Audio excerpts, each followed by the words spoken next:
The Little Peasant. There was a certain village wherein no one lived but really rich peasants, and just one poor one, whom they called the Little Peasant.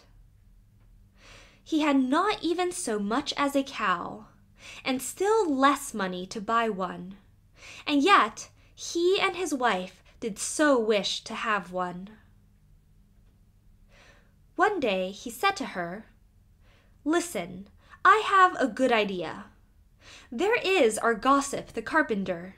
He shall make us a wooden calf and paint it brown so that it looks like any other, and in time it will certainly get big and be a cow." The woman also liked the idea, and their gossip the carpenter cut and planed the calf, and painted it as it ought to be, and made it with its head hanging down as if it were eating. Next morning, when the cows were being driven out, the little peasant called the cowherd in and said, "Look, I have a little calf there, but it is still small and has to be carried." The cowherd said, "All right," and took it in his arms and carried it to the pasture and set it among the grass. The little calf always remained standing like one which was eating, and the cowherd said, "It will soon run by itself. Just look how it eats already." At night, when he was going to drive the herd home again, he said to the calf, "If you can stand there and eat your fill, you can also go on your 4 legs. I don't care to drag you home again in my arms." But the little peasant stood at his door and waited for his little calf. And when the cowherd drove the cows through the village and the calf was missing, he inquired where it was. The cowherd answered, "It is still standing out there eating. It would not stop and come with us." But the little peasant said, "Oh, but I must have my beast back again." Then they went back to the meadow together, but someone had stolen the calf, and it was gone. The cowherd said, "It must have run away." The peasant, however, said, "Don't tell me that," and led the cowherd before the mayor, who, for his carelessness, condemned him to give the peasant a cow for the calf which had run away. And now the little peasant and his wife had the cow for which they had so long wished, and they were heartily glad, but they had no food for it, and could give it nothing to eat. So it soon had to be killed. They salted the flesh, and the peasant went into the town and wanted to sell the skin there, so that he might buy a new calf with the proceeds. On the way he passed by a mill, and there sat a raven with broken wings. And out of pity he took him and wrapped him in the skin. But as the weather grew so bad, and there was a storm of rain and wind, he could go no farther, and turned back to the mill and begged for shelter. The miller's wife was alone in the house, and said to the peasant, "Lay yourself on the straw there," and gave him a slice of bread and cheese. The peasant ate it, and lay down with his skin beside him, and the woman thought, "He is tired and has gone to sleep." In the meantime came the parson. The miller's wife received him well and said, "My husband is out, so we will have a feast." The peasant listened, and when he heard them talking about feasting, he was vexed that he had been forced to make shift with a slice of bread and cheese. Then the woman served up 4 different things: roast meat, salad, cakes, and wine. Just as they were about to sit down and eat, there was a knocking outside. The woman said, "Oh heavens, it is my husband!" She quickly hid the roast meat inside the tiled stove, the wine under the pillow, the salad on the bed, the cakes under it, and the parson in the closet on the porch. Then she opened the door for her husband and said, "Thank heaven you are back again. There is such a storm. It looks as if the world were coming to an end." The miller saw the peasant lying on the straw and asked, "What is that fellow doing there?"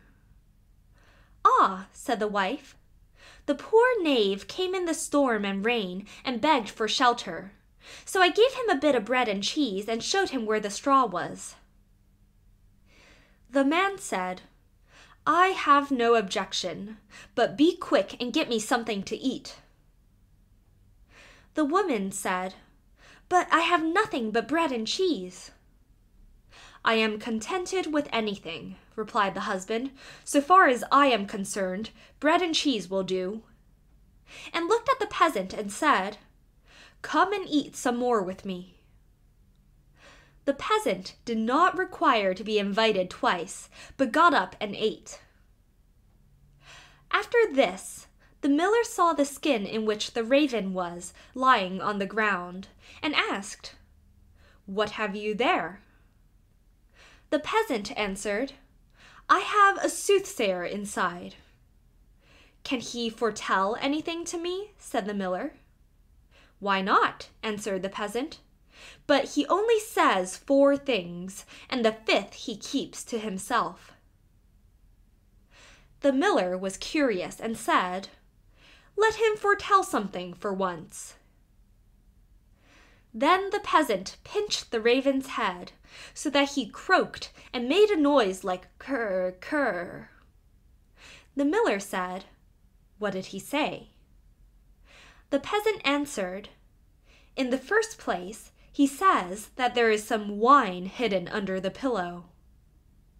"Bless me!" cried the miller, and went there and found the wine. "Now go on," said he. The peasant made the raven croak again and said, "In the second place, he says that there is some roast meat in the tiled stove." "Upon my word!" cried the miller, and went thither and found the roast meat. The peasant made the raven prophesy still more and said, "Thirdly, he says that there is some salad on the bed." "That would be a fine thing!" cried the miller, and went there and found the salad. At last, the peasant pinched the raven once more till he croaked, and said, "Fourthly, he says that there are some cakes under the bed." "That would be a fine thing!" cried the miller, and looked there and found the cakes. And now the two sat down to the table together. But the miller's wife was frightened to death, and went to bed and took all the keys with her. The miller would have liked much to know the 5th, but the little peasant said, "First we will quickly eat the 4 things, for the 5th is something bad." So they ate, and after that they bargained how much the miller was to give for the 5th prophecy, until they agreed on $300. Then the peasant once more pinched the raven's head till he croaked loudly. The miller asked, "What did he say?" The peasant replied, "He says that the devil is hiding outside there in the closet on the porch." The miller said, "The devil must go out," and opened the house door. Then the woman was forced to give up the keys, and the peasant unlocked the closet. The parson ran out as fast as he could, and the miller said, "It was true, I saw the black rascal with my own eyes." The peasant, however, made off next morning by daybreak with the $300. At home, the small peasant gradually launched out. He built a beautiful house, and the peasants said, "The small peasant has certainly been to the place where golden snow falls, and people carry the gold home in shovels." Then the small peasant was brought before the mayor, and bidden to say from whence his wealth came. He answered, "I sold my cow skin in the town for 300 thalers. When the peasants heard that, they too wished to enjoy this great profit, and ran home, killed all their cows, and stripped off their skins in order to sell them in the town to the greatest advantage. The mayor, however, said, "But my servant must go first."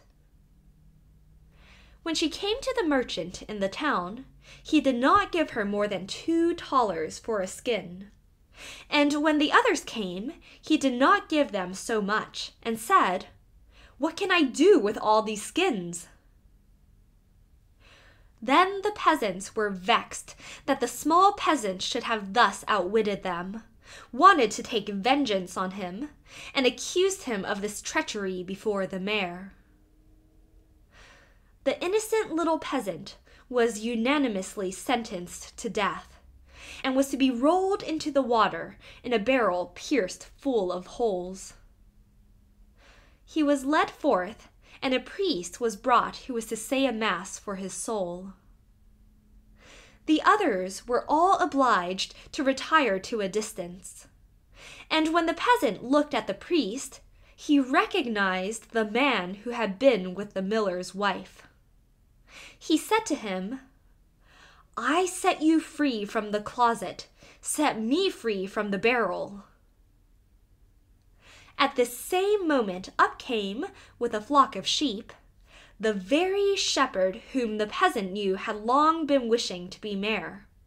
So he cried with all his might, "No, I will not do it. If the whole world insists on it, I will not do it." The shepherd, hearing that, came up to him and asked, "What are you about? What is it that you will not do?" The peasant said, "They want to make me mayor if I will but put myself in the barrel, but I will not do it." The shepherd said, "If nothing more than that is needful in order to be mayor, I would get into the barrel at once." The peasant said, "If you will get in, you will be mayor."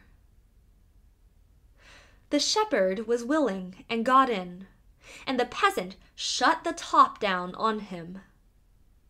Then he took the shepherd's flock for himself and drove it away.